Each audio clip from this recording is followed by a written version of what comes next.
নমস্কার। হাতে টাকা থাকলেই সবকিছু করে নেওয়া যায়, এটা সবারই জানা। ওনার টাকা চাই, ওনার বক্তব্য ওনার কিচ্ছু করার ছিল না, বাধ্য হয়ে করতে হয়েছে।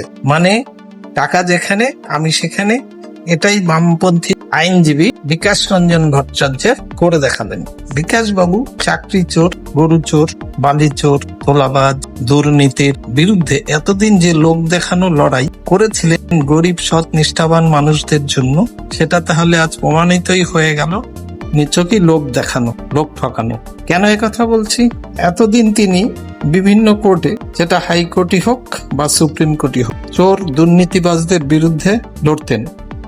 এখন দেখা যাচ্ছে সেই বিকাশ রঞ্জন চোর দুর্নীতিবাজদের হয়েই কোর্টে লড়ছেন, যাতে চোর দুর্নীতিবাজদের সাজা না হয়। তা না হলে এত বড় মাপের দুর্নীতি ও তোলাবাজ দেবরাজ চক্রবর্তীর মামলা টাকার জন্য হাতে নিলেন। শোনা যাচ্ছে 100 কোটি টাকারও বেশি সম্পত্তির মালিক দেবরাজ। দার্জিলিং এ নাকি একটা গোটা পাহাড় কিনে ফেলেছেন। নামে বেনামে ও গায়িকা বউ অদিতি মুন্সির নামেও প্রচুর সম্পত্তি করে ফেলেছেন। বিকাশ রঞ্জন ভট্টাচার্যেরও ইচ্ছা ওই চুরির টাকায় ভাগিদার হওয়ার। কারণ দুর্নীতিবাজ দেবরাজ ও আইনজীবী বিকাশ রঞ্জন ভট্টাচার্যের মধ্যে নিশ্চয়ই প্রচুর টাকার চুক্তি হয়েছে। তিনি তো আর বিনা পয়সার আইনজীবী নন। সুতরাং দেবরাজ যে অর্থ ওনাকে চুক্তি অনুযায়ী দেবেন, সেটা তো সেই চুরি ও দুর্নীতিরই টাকা। বিকাশ বাবু আপনাদের দীর্ঘ লাল সন্তোষের কথা এখনো মানুষ ভোলেনি। মনে হয় আগামী 100 বছরেও ভুলবে না।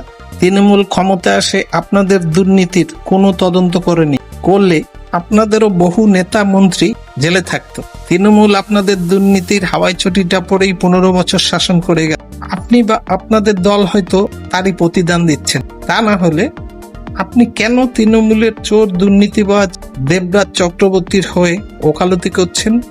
আপনি কি শুধু পেশাদারিত্বের জন্য, নাকি গোপন কোনো রাজনৈতিক ও ব্যক্তিগত স্বার্থ চরিতার্থ করার জন্য এই চোর দুর্নীতিবাজ দেবরাজের জন্য, নাকি স্বচ্ছ ভালো মানুষ দেবরাজের জন্য হাইকোর্টে সওয়াল করছেন? এটা জনসমক্ষে তুলে আনাও আপনার নৈতিক কর্তব্য।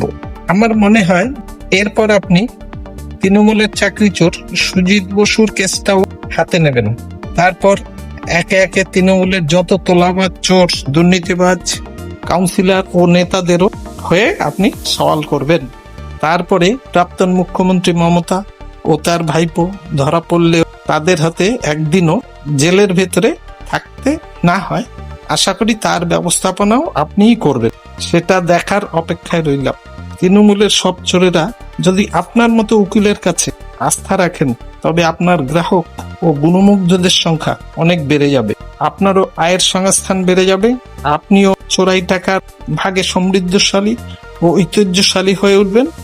প্রিয় দর্শক, যা বলার আগামী দিনে আপনারাই এদের বলবেন। সাবাস সাবাস সাবাস বিকাশ রঞ্জন ভট্টাচার্য।